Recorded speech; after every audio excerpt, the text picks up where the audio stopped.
to welcome all of you to this first edition of India's flagship energy event, India Energy Week 2023, in the beautiful city of Bengaluru.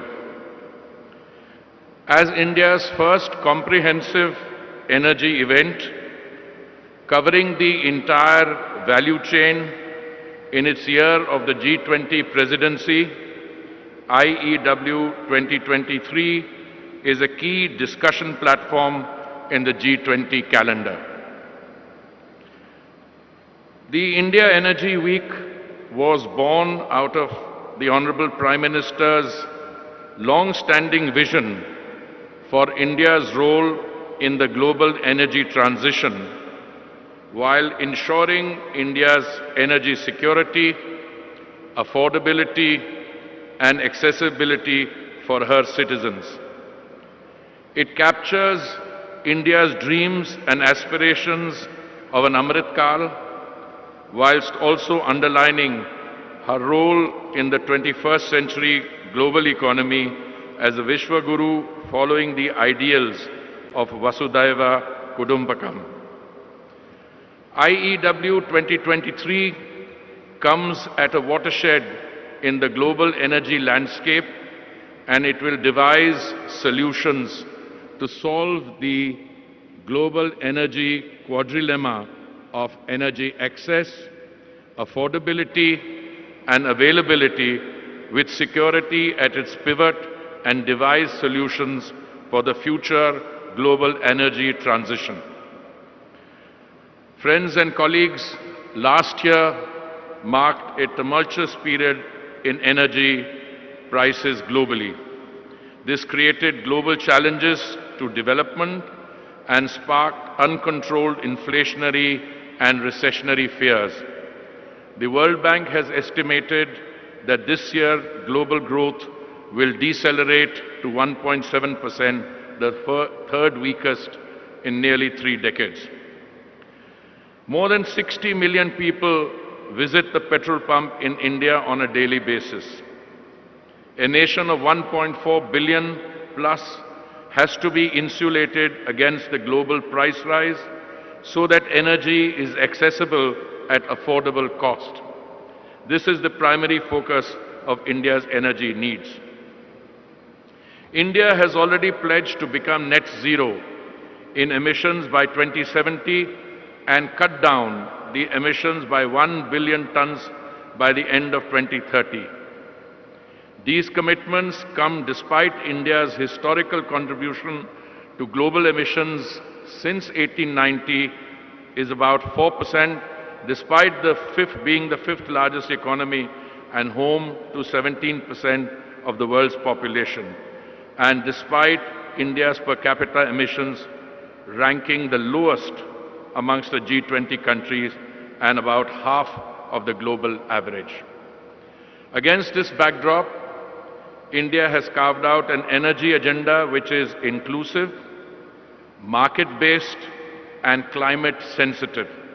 We continue to underscore the importance of oil and gas, yet our commitment to climate change mitigation goals remains unabated and undiluted. We remain focused on energy efficiencies, laying impetus on fuels of the future, including biofuels and hydrogen, and increasing the use of renewable energies, etc. At the same time, we are taking transformative steps to increase domestic exploration and production of traditional hydrocarbons. In today's plenary, we are also witnessing, or we will be witness, to the launch of 3 landmark initiatives by the Honorable Prime Minister.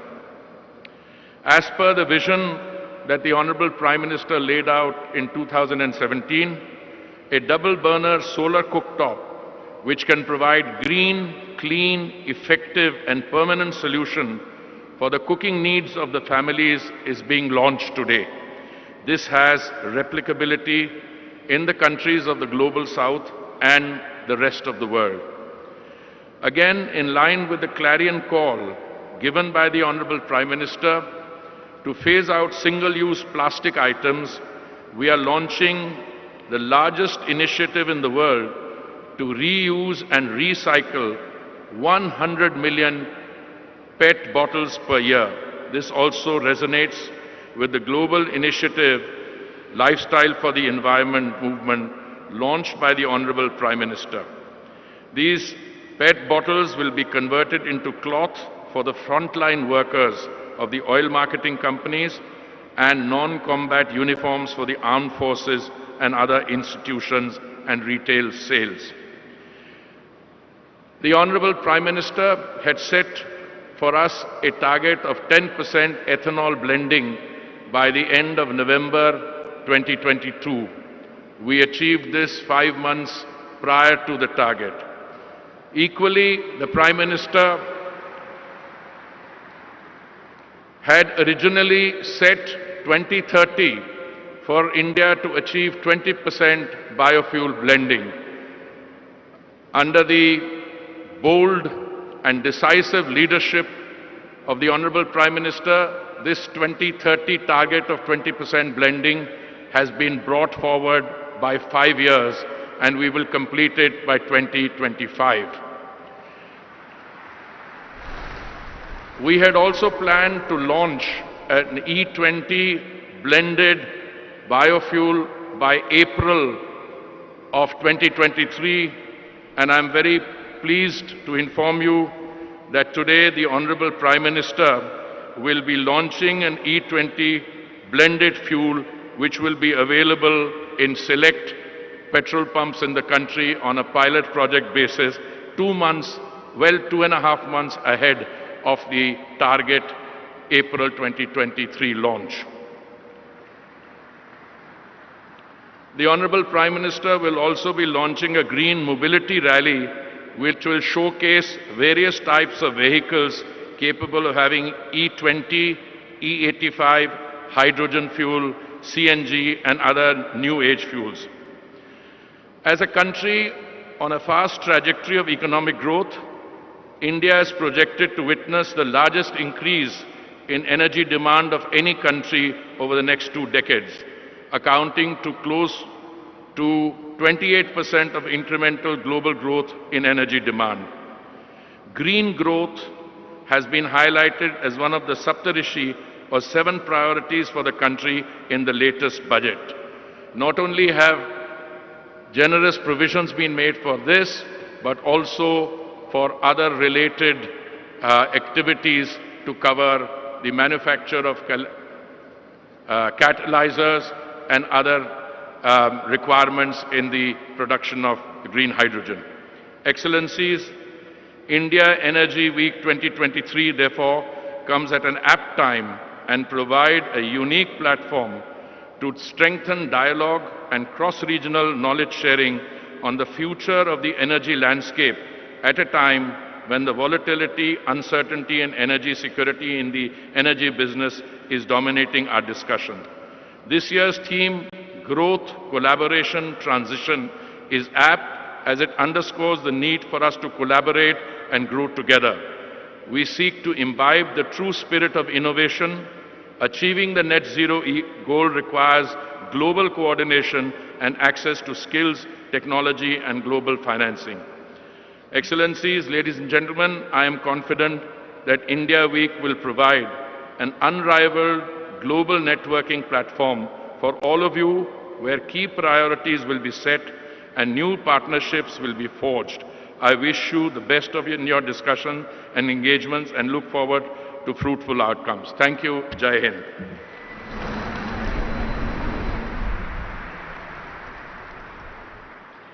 Thank you, Honorable Minister, sir. And ladies and gentlemen, the India Energy Week 2023 is happening in a city which is known as the Silicon Valley of India, a city which is known for its ideas, its innovation for startups and entrepreneurs, especially in the energy sector.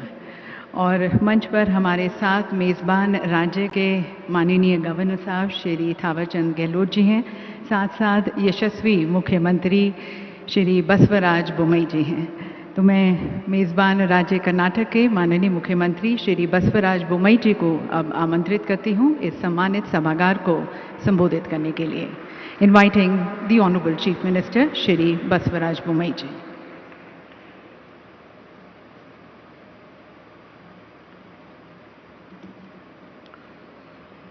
ಎಲ್ಲರಿಗೂ ನಮಸ್ಕಾರ. Our respectful Honorable Prime Minister Narendra Modi ji, His Excellency Governor of Karnataka Tawarchand Gehlot ji, Honorable Union Minister for Petroleum and Natural Gases Sri Hardeep Singh Puri ji, Honorable Union Minister for State for Petroleum and Natural Gases Sri Rameshwar Teli ji,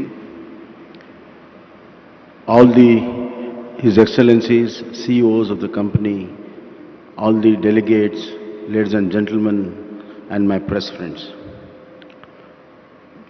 At the outset, I thank the Honorable Prime Minister Narendra Modi ji and Honorable Union Minister of Petroleum Puri ji for hosting India Energy Week in Bengaluru in my state, and rightly so, the highest number of power research capabilities which the state has. So I once again thank the Honorable Prime Minister. Things are changing in every aspect of life. Post-COVID, the dimensions, definitions of life has changed. And rightly so, our Honorable Prime Minister has set new goals, new milestones, and new orientation too.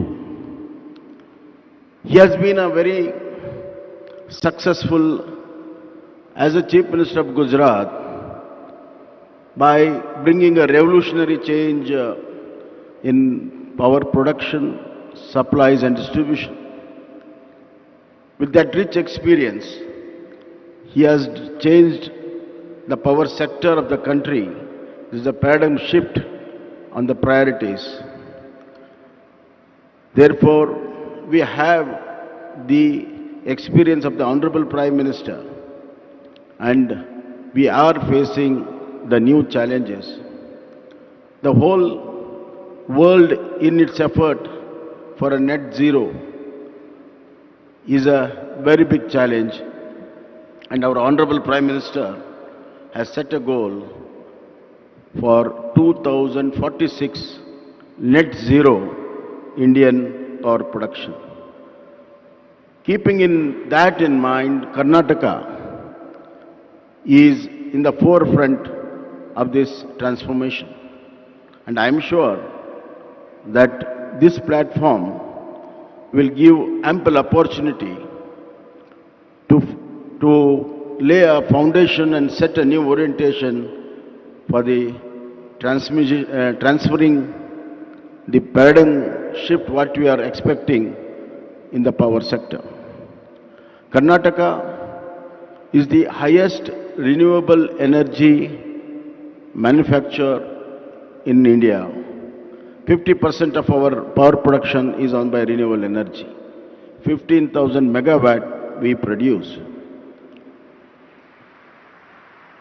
Now we are going ahead with renewable energy pump storages and other kind of storages. Last month we had a global investor meet where more than 3 lakh crores investment in 9 proposals are there in green hydrogen power products, and more than 2 lakh crore of investment is expected in renewable energy. Therefore, our next 5 years will be a very crucial year to produce the renewable energy and new avatars of renewable energy, including hydrogen and ammonia. Secondly, sir, we are the highest R&D in electrical vehicles, as well as highest EV passenger vehicles are in the country. Now our goal is to make the number one EV manufacturing in the country, and we have got EV policy which is investor friendly as far as manufacturing of EV vehicles are concerned. As far as biofuels, I am really proud that Karnataka is a pioneer in biofuels in manufacturing of ethanol, since we have highest number of sugarcane units. And I am proud that there is a young gentleman called Vijay Nirani, who is manufacturing in cumulatively in all 5 units together the highest ethanol manufacturer in the India.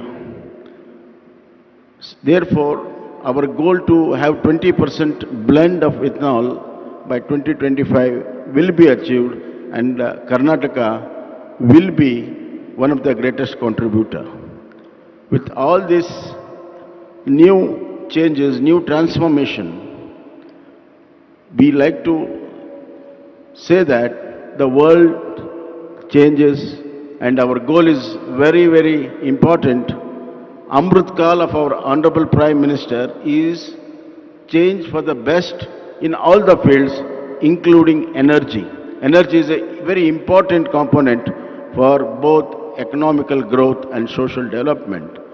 Hence, I conclude that our Honorable Prime Minister intent and with great intensity, he has put forward the energy changes. The ultimate slogan would be maximum power with minimum emission. Thank you.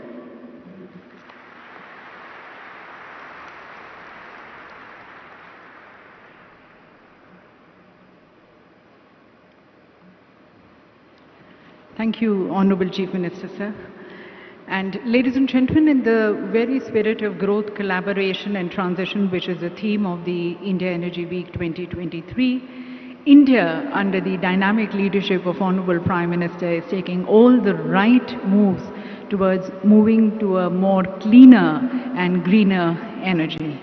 And as was mentioned by our Honorable Minister, today we are going to be witnessing the launch of 3 landmark green initiatives at the hands of the Honorable Prime Minister.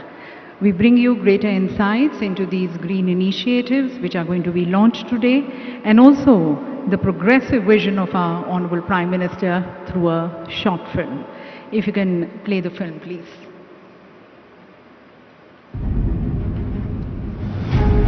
India, under the visionary leadership of Honorable Prime Minister Shri Narendra Modi, has become an emerging land of opportunities.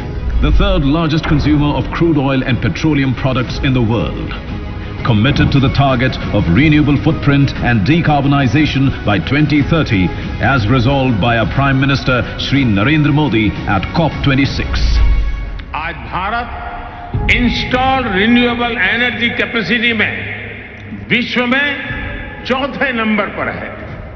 बीते 7 वर्षों में भारत की non fossil fuel energy में 25% से ज्यादा की वृद्धि हुई है और अब ये हमारे एनर्जी मिक्स का 40% पहुंच गया है। The Government of India, under the able guidance of the Honorable Prime Minister, is scaling up avenues of utilizing renewable energy for achieving energy independence and has targeted about 450 gigawatt of installed renewable energy capacity by 2030. India is today creating a wave of new possibilities of growth, collaboration and transition. Transitioning into new age biofuels, India is further securing its energy security, and the government is supporting advanced biofuel projects through the Pradhan Mantri Jeevan Yojana with cumulative financial assistance of approximately 25,000 crore. Domestically produced ethanol has been identified by the country as a potential opportunity to reduce reliance on oil imports. India is all set to achieve the target of 20% blending by 2025, which was advanced from the original target of 2030. Achieving the 20% ethanol blending target will result in forex savings of more than nearly 54,000 crore per annum. The Government of India is striving to increase farmers' income, and one key contributor to it is ethanol blending. which will increase the farmers' cumulative income by over 49,000 crore per annum. To further this vision, oil marketing companies are setting up 2G, 3G ethanol plants with total investment of 8,000 crore per annum. PM Shri Narendra Modi ji has called for a ban on single-use plastic. Inspired by his clarion call, Indian Oil, one of the energy majors of the country, has ventured into recycling PET bottles and converting it into yarn. More than 10 lakh uniforms of oil marketing companies will be weaved with the polyester made from the recycled yarn. And further, armed forces and other institutions for their non-combat uniforms are also adopting this raw material for their production. This green initiative, unbottled towards a greener future, will result in recycling of 10 crore PET bottles per year. एक क्षेत्र ऐसा है जो शायद बहुत बड़ा revolution ला सकता है। लोग अपने घर में सोलार एनर्जी से चूल्हा चलाएंगे, जिस पर हर प्रकार की रसोई हो सके। Following the vision of Honorable Prime Minister of providing clean cooking fuel across the nation, Indian Oil is introducing an indoor solar cooking system designed, developed and patented by Indian Oil. A stationary indoor cooking solution capable of catering to the cooking needs of Indian households. Today at India Energy Week 2023, Honorable Prime Minister Shri Narendra Modi ji dedicates the double burner solar cooktop to the nation, launches Unbottled Towards a Greener Future initiative, and flags off vehicles running on energy efficient fuel to mark the launch of ethanol E20 grade fuel, which will be available in select cities of the country. India Energy Week 2023. Growth, collaboration, transition. तो देवी सज्जनों, आपने देखा कि अब recycle पेट bottle से बनेंगे sustainable garments, और ये इंडियन ऑयल की हरित पहल है।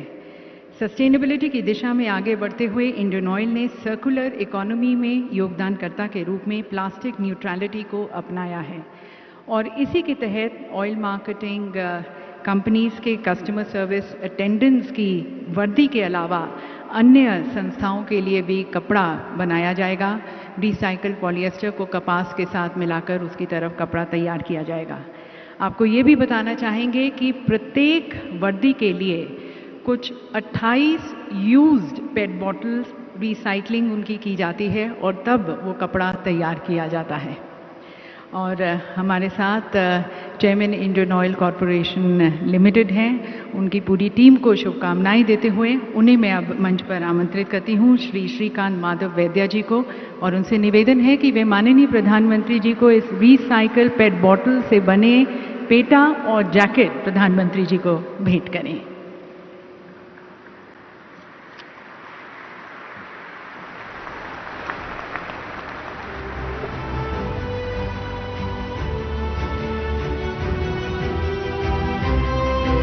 देवी सज्जनों, रिसाइकल पॉलिएस्टर का उपयोग भारत में अपने फॉसिल फीडस्टॉक के आयात को कम करने के अलावा वस्त्रों की बढ़ती हुई मांग की भी पूर्ति करेगा।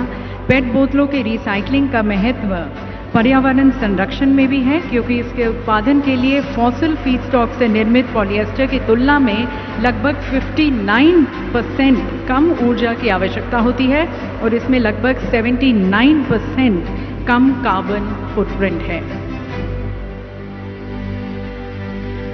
और अब हमारा अगला इनिशिएटिव थर्मल बैटरी से चलने वाला यूज़र फ्रेंडली और एनवायरनमेंट फ्रेंडली सोलर कुकटॉप। जी हाँ देवी सज्जनों, ये बहुत ही विशेष सोलर कुकर है और सूर्य के चमकने पर ये सोलर मोड में काम करता है, और जब धूप कम है, ये धूप नहीं है, तब ये हाइब्रिड मोड में इलेक्ट्रिक ग्रिड के माध्यम से काम करता है। और जैसा कि आपने वीडियो में भी देखा और सुना कि इसकी एक और यूनिकनेस है कि आप इस पर दिन में या रात में किसी भी मौसम में और किसी भी प्रकार का खाना बना सकते हैं। तो मैं एक बार पुनः माननीय प्रधानमंत्री जी से निवेदन करती हूँ कि कृपया आप रिमोट का बटन दबाकर इंडियन ऑयल द्वारा विकसित twin cooktop indoor solar cooker का लोकार्पण करें।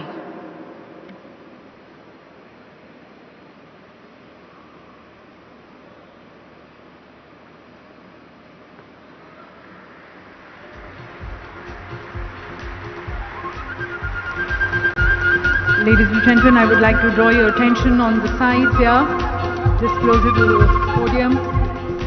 We have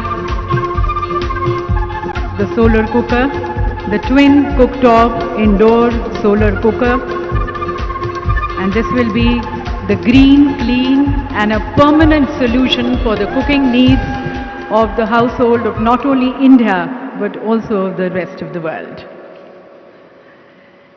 Ladies and gentlemen, in Honorable Prime Minister Modi, we have a global leader who strongly believes it is one earth, we are one big family, and there is one future for all of us. And thereby, we all need to work together, collaborate for global good and welfare for all. वसुधैव कुटुंबकम के भाव को आत्मसात करते हुए माननीय प्रधानमंत्री जी ने हमेशा से वैश्विक समृद्धि और वैश्विक स्वास्थ्य की मनोकामना की है और उसकी तरफ अथक प्रयास करते आए हैं। और उसके साथ साथ अपने 130 करोड़ के परिवारजनों की आशाओं और आकांक्षाओं की पूर्ति की तरफ भी वे अनेक प्रयास करते आए हैं, संकल्पबद्ध हैं। And that is where we have seen India integrating its development plans with the climate action targets. And that is also reflected in our budget, the dream budget for the green energy sector. और आज जब विश्व के सभी देश energy security और environmental sustainability जैसे मुद्दों के साथ जूझ रहे हैं, हमारे प्रधानमंत्री जी का संदेश, उनकी अंतर्दृष्टि, उनके विचार यकीनन हम सभी का मार्ग प्रशस्त करेंगे। तो यहाँ पर उपस्थित सभी की तरफ से मैं माननीय प्रधानमंत्री जी से करबद्ध होकर निवेदन करती हूँ, हम सभी के मार्गदर्शन हेतु अपने विचारों से हमें लाभान्वित करने के लिए।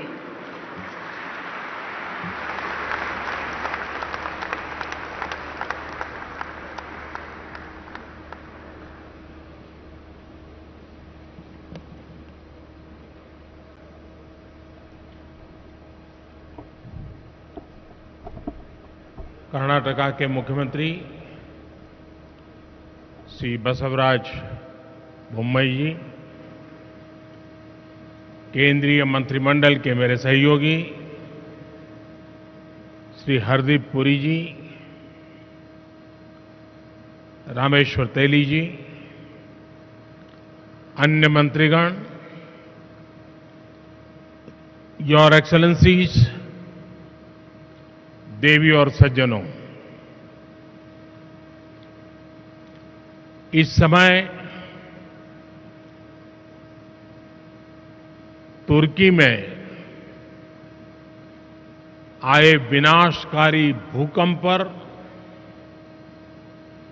हम सभी की दृष्टि लगी हुई है।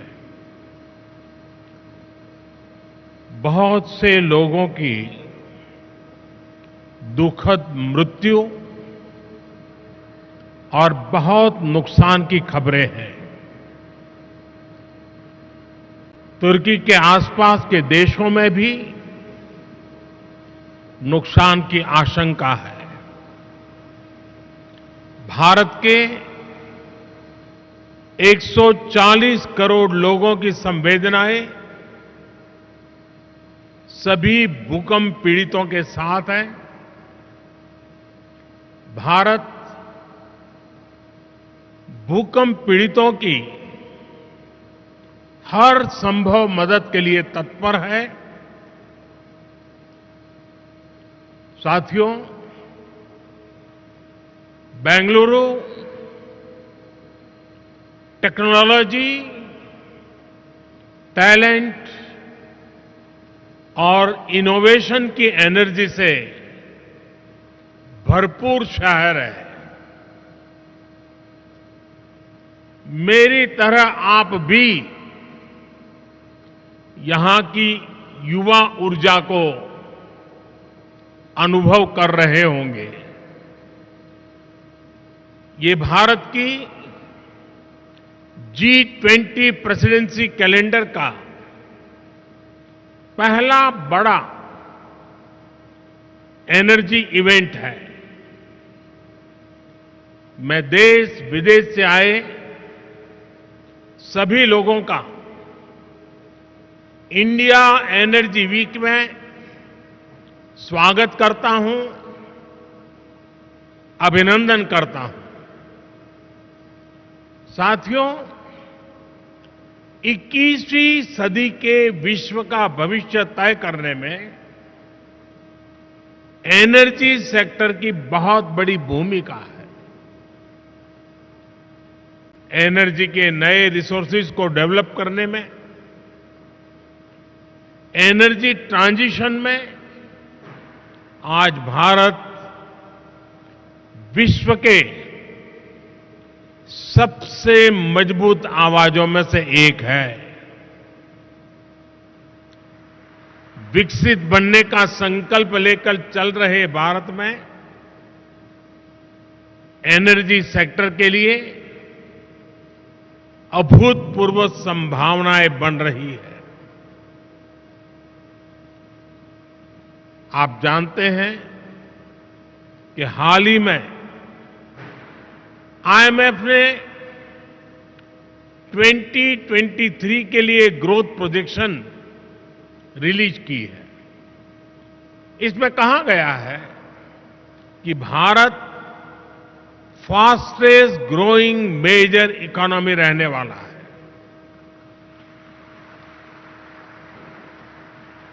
महामारी और युद्ध के प्रभाव के बावजूद 2022 में भारत एक ग्लोबल ब्राइट स्पॉट रहा है। एक्सटर्नल सर्कमस्टेंसेस जो भी रहे, भारत ने इंटरनल रेजिलियंस की वजह से हर चुनौती को पार किया। इसके पीछे मल्टीपल फैक्टर्स ने काम किया। पहला, स्टेबल डिसिसिव गवर्नमेंट। दूसरा, सस्टेन रिफॉर्म्स। और तीसरा, ग्रासरूट पर सोशियो इकोनॉमिक एम्पावरमेंट। बीते वर्षों में बड़े पैमाने पर लोगों को बैंक खातों से जोड़ा गया, उन्हें फ्री हेल्थ केयर ट्रीटमेंट की सुविधा मिली, सेफ सैनिटेशन, बिजली कनेक्शन, आवास, नल से जल और दूसरे सोशल इंफ्रास्ट्रक्चर की पहुंच करोड़ों लोगों तक हुई। पिछले कुछ वर्षों में भारत की जितनी बड़ी आबादी के जीवन में ये बदलाव आया है, वो कई विकसित देशों की जनसंख्या से भी ज्यादा है। इससे करोड़ों गरीबों को गरीबी से बाहर निकालने में मदद मिली है। आज करोड़ों लोग गरीबी से निकलकर मिडिल क्लास के स्तर तक पहुंच रहे हैं। आज भारत में करोड़ों लोगों की क्वालिटी ऑफ लाइफ में बदलाव आया है। आज गांव-गांव तक इंटरनेट पहुंचाने के लिए 6 लाख किलोमीटर, 600,000 किलोमीटर से ज्यादा ऑप्टिकल फाइबर बिछाए जा रहे हैं। पिछले 9 वर्षों में देश में ब्रॉडबैंड यूजर्स की संख्या 13 गुना बढ़ चुकी है। पिछले 9 वर्षों में इंटरनेट कनेक्शंस 3 गुना से ज्यादा हो चुके हैं। आज रूरल इंटरनेट यूजर्स की संख्या अर्बन यूजर्स की तुलना में ज्यादा तेजी से बढ़ रही है। इसके अलावा भारत दूसरा सबसे बड़ा मोबाइल फोन बनाने वाला देश बन चुका है। इससे भारत में दुनिया का सबसे बड़ा एस्पिरेशनल क्लास तैयार हुआ है। भारत के लोग चाहते हैं कि उन्हें बेटर प्रोडक्ट्स, बेटर सर्विसेज और बेटर इंफ्रास्ट्रक्चर मिले। भारत के लोगों की आकांक्षाओं को पूरा करने के लिए एनर्जी बहुत बड़ा फैक्टर है। इंडस्ट्रीज से लेकर के ऑफिसेज तक, फैक्ट्रीज से लेकर के घरों तक भारत में एनर्जी की जरूरत, एनर्जी की मांग बढ़ती ही जा रही है। भारत में जिस तेजी से विकास हो रहा है, उसे देखते हुए ये माना जा रहा है कि आने वाले वर्षों में भारत में अनेक नए शहर बनने वाले हैं। इंटरनेशनल एनर्जी एसोसिएशन ने भी कहा है कि भारत इस दशक में भारत की एनर्जी डिमांड दुनिया में सबसे ज्यादा होगी और यहीं पर आप सभी इन्वेस्टर्स के लिए, एनर्जी सेक्टर के स्टेक होल्डर्स के लिए भारत नई अपॉर्चुनिटीज लेकर के आया है। आज ग्लोबल ऑयल डिमांड में भारत की हिस्सेदारी 5% के आसपास है, लेकिन इसके 11% तक पहुंचने की उम्मीद है। भारत की गैस डिमांड तो 500% तक बढ़ने का अनुमान है।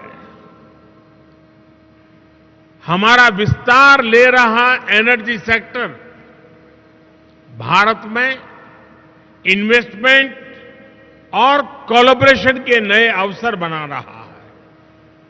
फ्रेंड्स, एनर्जी सेक्टर को लेकर भारत की स्ट्रेटेजी के 4 मेजर वर्टिकल्स हैं।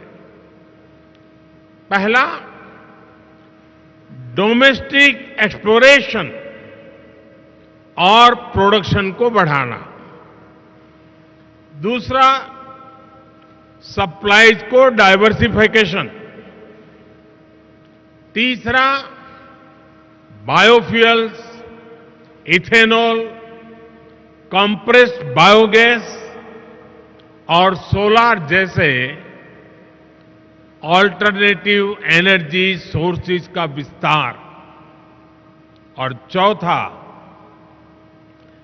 इलेक्ट्रिक व्हीकल और हाइड्रोजन के जरिए डीकार्बनाइजेशन। इन चारों ही दिशाओं में भारत तेजी से काम कर रहा है। मैं आपके बीच इसके कुछ एस्पेक्ट्स पर और विस्तार से बात करना चाहूंगा। साथियों, आप जानते हैं कि भारत दुनिया में चौथी सबसे बड़ी रिफाइनिंग कैपेसिटी वाला देश है। भारत की वर्तमान क्षमता करीब 250 MMTPA की है, जिसे बढ़ाकर 450 MMTPA करने के लिए तेजी से काम हो रहा है।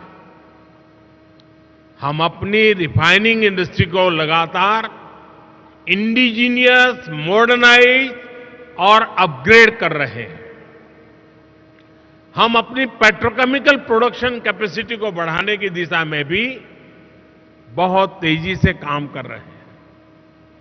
भारत के रिच टेक्नोलॉजी पोटेंशियल और ग्रोइंग स्टार्टअप इकोसिस्टम का उपयोग करके आप सभी अपने एनर्जी लैंडस्केप का विस्तार कर सकते हैं। साथियों, हम 2030 तक अपने एनर्जी मिक्स में नेचुरल गैस कंजम्पशन को बढ़ाने के लिए भी मिशन मोड पर काम कर रहे हैं। इसे 6% से बढ़ाकर 15% करने का लक्ष्य तय किया गया है। हमारा वन नेशन वन ग्रिड ये विजन इसके लिए सभी जरूरी इंफ्रास्ट्रक्चर उपलब्ध कराएगा। हमारा प्रयास है कि एलएनजी टर्मिनल रीगैसिफिकेशन क्षमता को बढ़ाया जाए। 2014 में हमारी क्षमता 21 MMTPA की थी, जो 2022 में करीब दोगुनी हो गई है। इसे और बढ़ाने के लिए काम जारी है। भारत में 2014 के मुकाबले सीजीडी की संख्या भी 9% हो चुकी है और 9 गुना बढ़ चुकी है। 9 गुना, 9 टाइम। हमारे यहां 2014 में सीएनजी स्टेशन भी 900 के आसपास थे। अब इनकी संख्या भी बढ़कर 5000 तक पहुंच रही है। हम गैस पाइपलाइन नेटवर्क की लंबाई बढ़ाने की दिशा में भी तेजी से काम कर रहे हैं। 2014 में हमारे देश में गैस पाइपलाइन की लंबाई करीब 14,000 किलोमीटर थी। अब ये बढ़कर 22,000 किलोमीटर से ज्यादा हो चुकी है। अगले 4-5 साल में भारत में गैस पाइपलाइन का नेटवर्क 35,000 किलोमीटर तक पहुंच जाएगा। यानी भारत के नेचुरल गैस इंफ्रास्ट्रक्चर में आपके लिए निवेश की बहुत बड़ी संभावनाएं बन रही है। साथियों, आज भारत का जोर डोमेस्टिक एक्सप्लोरेशन और प्रोडक्शन को बढ़ावा देने पर है। ईएनपी सेक्टर ने उन इलाकों में भी अपना इंटरेस्ट दिखाया है जो इनएक्सेसिबल समझे जाते थे। आपकी इन भावनाओं को समझते हुए हमने नो गो एरियाज में कमी की है। इससे 10 lakh square kilometre area no go की पाबंदियों से मुक्त हुआ है। अगर हम आंकड़े पर नजर डालें तो नो गो एरियाज में भी ये कमी 98% से भी ज्यादा है।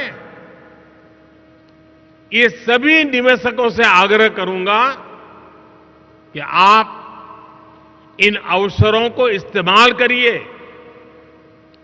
फॉसिल फ्यूल्स के एक्सप्लोरेशन में अपनी मौजूदगी बढ़ाइए। फ्रेंड्स, बायो एनर्जी के क्षेत्र में भी हम तेजी से आगे बढ़ रहे हैं। पिछले साल अगस्त में हमने एशिया की पहली 2G इथेनॉल बायो रिफाइनरी की स्थापना की। हमारी तैयारी इस तरह के 12 कॉमर्शियल 2G इथेनॉल प्लांट्स बनाने की है सस्टेनेबल एविएशन फ्यूल और रिन्यूएबल डीजल की कॉमर्शियल उपयोगिता की दिशा में भी हमारे प्रयास जारी है। इस साल के बजट में हमने गोवर्धन योजना के तहत 500 नए वेस्ट टू वेल्थ प्लांट्स बनाने का ऐलान किया है। इसमें 200 कॉम्प्रेस्ड बायोगैस प्लांट्स और 300 कम्युनिटी या क्लस्टर बेस्ड प्लांट्स शामिल है। इसमें भी आप सभी के लिए हजारों करोड़ रुपए के इन्वेस्टमेंट के रास्ते बनने वाले हैं। साथियों, एक और सेक्टर जिसमें भारत विश्व में लीड ले रहा है वो है ग्रीन हाइड्रोजन का। नेशनल ग्रीन हाइड्रोजन मिशन 21वीं सदी के भारत को नई दिशा देगा। इस दशक के अंत तक हम 5 MMTPA ग्रीन हाइड्रोजन के प्रोडक्शन का लक्ष्य लेकर चल रहे हैं। इसमें भी 8 लाख करोड़ रुपए से अधिक के इन्वेस्टमेंट की संभावनाएं हैं। भारत अगले 5 वर्षों में ग्रे हाइड्रोजन को रिप्लेस करते हुए ग्रीन हाइड्रोजन का हिस्सा 25% तक बढ़ाएगा। ये भी आपके लिए बहुत बड़ा अवसर होगा। फ्रेंड्स, एक और महत्वपूर्ण विषय ईवीएस की बैटरी कॉस्ट का भी है। आज इलेक्ट्रिक व्हीकल में बैटरी की कॉस्ट 40 से 50% तक होती है। इसलिए इस दिशा में हमने 50 गीगावाट आवर्स की एडवांस केमिस्ट्री सेल बनाने के लिए 18,000 करोड़ रुपए से ज्यादा की पीएलआई स्कीम शुरू की है। देश में बैटरी मैन्युफैक्चरिंग फैसिलिटीज स्थापित करने के लिए एक अच्छा अवसर है। फ्रेंड्स, भारत में बन रही निवेश की इन संभावनाओं को हमने 1 सप्ताह पहले आए बजट में और मजबूत किया है। बजट में renewable energy, energy efficiency, sustainable transportation और ग्रीन टेक्नोलॉजीज को और एनकरेज किया गया है। इसमें 35,000 करोड़ रुपए प्रायोरिटी कैपिटल इन्वेस्टमेंट के लिए रखे गए हैं ताकि एनर्जी ट्रांजिशन और नेट जीरो ऑब्जेक्टिव्स को बल मिले। बजट में हमने कैपिटल एक्सपेंडिचर के लिए 10 लाख करोड़ रुपए का भी प्रावधान किया है। इससे भी ग्रीन हाइड्रोजन से लेकर सोलार और रोड जैसे हर तरह के इंफ्रास्ट्रक्चर को गति मिलेगी। साथियों, 2014 के बाद से ग्रीन एनर्जी को लेकर भारत का कमिटमेंट और भारत के प्रयास पूरी दुनिया को देख रहे हैं। बीते 9 वर्षों में भारत में रिन्यूएबल एनर्जी कैपेसिटी करीब 70 गीगावाट से बढ़कर करीब 170 गीगावाट हो चुकी है। इसमें भी सोलर पावर कैपेसिटी 20 टाइम्स से ज्यादा बढ़ी है। आज भारत विंड पावर कैपेसिटी के मामले में दुनिया में 4थे नंबर पर है। हम इस दशक के अंत तक 50% नॉन फोसिल फ्यूल कैपेसिटी का लक्ष्य लेकर चल रहे हैं। हम बायोफ्यूल पर, इथेनॉल ब्लेंडिंग पर बहुत तेजी से काम कर रहे हैं। बीते 9 वर्षों में पेट्रोल में इथेनॉल ब्लेंडिंग को हम 1.5% से बढ़ाकर 10% कर चुके हैं। अब हम 20% इथेनॉल ब्लेंडिंग के लक्ष्य की तरफ बढ़ रहे हैं। आज यहां E20 रोल आउट किया जा रहा है। पहले फेज में देश के 15 शहरों को कवर किया जाएगा और फिर आने वाले 2 वर्षों में देश भर में इसका विस्तार किया जाएगा। यानी E20 भी आपके लिए देश भर में बहुत बड़ा मार्केट बनने जा रहा है। साथियों, आज भारत में एनर्जी ट्रांजिशन को लेकर जो मास मूवमेंट चल रहा है वो अध्ययन का विषय है। ये 2 तरीके से हो रहा है। पहला, एनर्जी के रिन्यूएबल सोर्स का तेज गति से एडॉप्शन कर, और दूसरा, एनर्जी कंजर्वेशन के प्रभावी तरीकों का एडॉप्शन। भारत के नागरिक आज बड़ी तेजी से एनर्जी के रिन्यूएबल सोर्सेज को अपना रहे हैं। सोलर पावर से चलने वाले घर, सोलर पावर से चलने वाले गांव, सोलर पावर से चलने वाले एयरपोर्ट, सोलर पंप से हो रही खेती, ऐसे अनेक उदाहरण हैं। बीते 9 वर्षों में भारत ने अपने 19 करोड़ से ज्यादा परिवारों को क्लीन कुकिंग फ्यूल से जोड़ा है। आज जो सोलर कुपटॉप लॉन्च किया गया है वो भारत में ग्रीन और क्लीन कुकिंग को नया आयाम देने जा रहा है। उम्मीद है कि अगले 2-3 साल में ही 3 करोड़ से अधिक घरों में सोलर कुपटॉप की पहुंच बन जाएगी। इससे एक तरह से भारत किचन में क्रांति लाने का काम करेगा। भारत में 25 करोड़ से अधिक परिवार हैं। आप कल्पना कर सकते हैं कि सिर्फ सोलर कुपटॉप से जुड़े निवेश में आपके लिए कितनी संभावनाएं बन रही है। साथियों, भारत के नागरिक एनर्जी कंजर्वेशन के प्रभावी तरीकों की तरफ तेजी से शिफ्ट हो रहे हैं। अब ज्यादातर घरों में स्ट्रीट लाइट्स में एलईडी बल्ब का इस्तेमाल होता है। भारत के घरों में स्मार्ट मीटर लगाए जा रहे हैं। लार्ज स्केल पर सीएनजी और एलएनजी को अपनाया जा रहा है।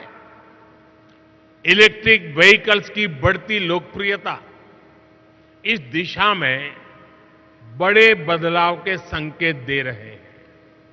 साथियों, ग्रीन ग्रोथ की तरफ, एनर्जी ट्रांजिशन की तरफ भारत के बड़े प्रयास हमारी वैल्यूज को भी रिफ्लेक्ट करते हैं। सर्कुलर इकोनॉमी एक तरह से हर भारतीय की जीवन शैली का हिस्सा है। रिड्यूस, रीयूज और रिसाइकल का मंत्र हमारे संस्कारों में रहा है। आज इसका ही एक उदाहरण हमें यहां अभी देखने को मिला है। प्लास्टिक की वेस्ट बॉटल्स को रिसाइकल करके जो यूनिफॉर्म बनाई गई है, आपने उसे देखा है, फैशन की दुनिया के लिए, सुंदरता की दुनिया के लिए उसमें कोई कमी नहीं है। हर साल 10 करोड़ ऐसी बॉटल्स की रिसाइकलिंग का लक्ष्य पर्यावरण की रक्षा में बहुत मदद करेगा। ये मिशन लाइफ यानी लाइफस्टाइल फॉर एनवायरनमेंट को भी मजबूती देगा, जिसकी दुनिया को आज बहुत आवश्यकता है। इन्हीं संस्कारों पर चलते हुए भारत ने 2070 तक नेट जीरो का टारगेट तय किया है। इंटरनेशनल सोलर अलायंस जैसे प्रयासों से भारत इस सद्भावना को दुनिया में मजबूत करना चाहता है। साथियों, मैं आपका फिर आह्वान करूंगा कि भारत के एनर्जी सेक्टर से जुड़ी हर संभावनाओं को जरूर एक्सप्लोर करें, उससे जुड़े। आज भारत आपके इन्वेस्टमेंट के लिए दुनिया में सबसे उपयुक्त जगह है। इन्हीं शब्दों के साथ आज आप इतनी बड़ी तादाद में यहां आए, एनर्जी ट्रांजिशन वीक के अंदर शरीक हुए। मैं आपका अभिनंदन करता हूं, स्वागत करता हूं और अपनी वाणी को विराम देता हूं। आप सबको बहुत बहुत शुभकामनाएं। धन्यवाद।